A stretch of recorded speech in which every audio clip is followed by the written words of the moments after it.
Araka ny sary famantarana teo dia izay atao amin'ny météo Madagasikara indray no mandroso tokantrano tsy alina ty salama tompoko.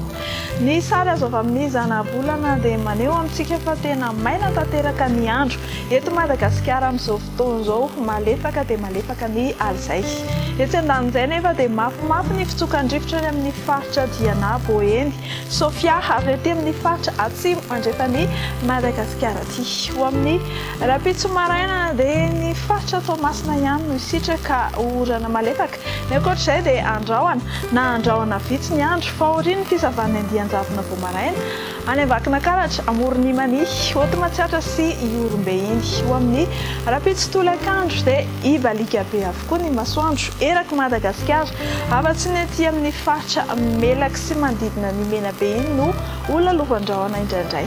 Ny maripana indray dia tsy dia misy loatra ny misongadina, izany hoe mbola midanika ny andro. Amin'ny Rapitso maraina dia 7 hatramin'ny 12 degré ny ety amin'ny faritra ny Afoatany, ny any amin'ny faritany Antsiranana ny 12 degré, ny faritany Mahajanga kosa 20 degré, ny any amin'ny faritany Toliara 10 degré Celsius. Ny mafana indrindra amin'ny Rapitso tolakandro dia any Antsohi Mandrakariva 4 degré, ny any Maevatanana moa dia latsaka kely 3 degré Celsius.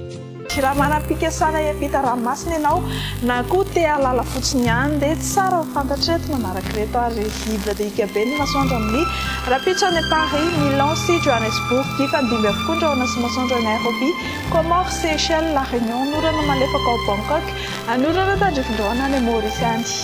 Dia veloma madinidinika sy masiana fatopatena no atolotra ianao ety am-pamaranana mandrafitra.